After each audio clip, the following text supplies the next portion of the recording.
Could you please introduce yourself, sir?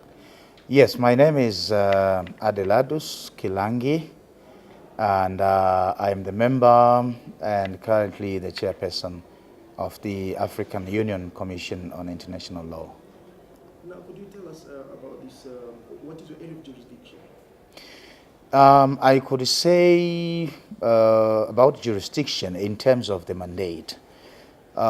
We were created, or rather the Commission on International Law of the African Union was created to be the main advisory organ of the African Union on matters of international law. So that's the general purpose and objective of creating this commission, and that this function can fall into main areas, about four main areas.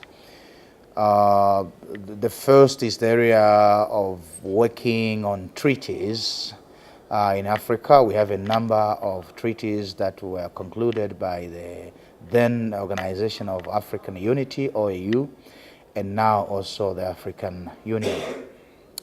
The second area, we work on the codification of international law in the African continent. And what does that mean? It simply means that you could have a lot of practice by member states in this continent. You could also have developed practice by, organizations, regional organizations, the African Union itself. And within this developing practice, you have elements of international law in it. So this is another area that we look into it. If we think that within an area there is sufficiently developed practice, so we can study that area with the view to codify it. But otherwise, in the third area, we deal with conducting studies on any matters of international law that are of interest to the African Union and also to the member states and also to the organs of the African Union. So what does this mean? It means that if there is an area that they think that there are issues to do with international law, there are international law implications, there are issues that are not clear, there are issues that need to be articulated, then they would ask the Commission on International Law to undertake studies on those areas and then come up with their comments and recommendations.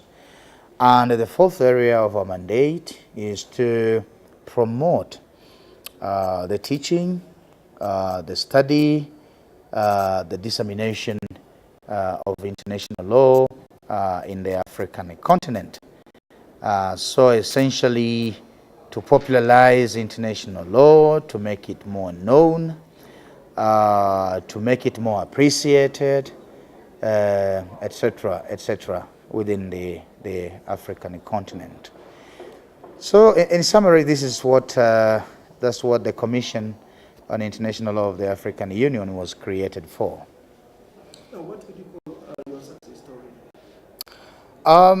I would probably put that in the context of our history.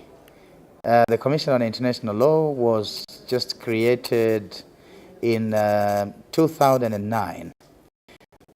For a number of reasons, it was not able to start operations until 2010. So we are only two years. But I would still say that even within these 2 years, even though we are still in our infancy, we have commenced a number of activities. And as I have elaborated on the mandate, now most of our activities are actually studies, are in the form of studies. So we have about 12 different studies that we are carrying out. So these are studies on different topics and issues. But then on top of that, we have also a number of activities which are not studies. But I would also tell you that our activities are actually governed by our mandate, or rather determined by our mandate. So our mandate, determines as to what we do. Studies, as I said, is one of the mandate areas. So we have done a number of studies. haven't really produced all of this because carrying out the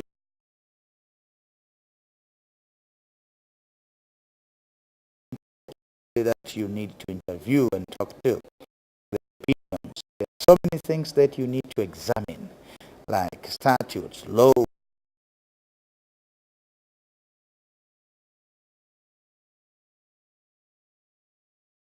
And probably sometimes next year, research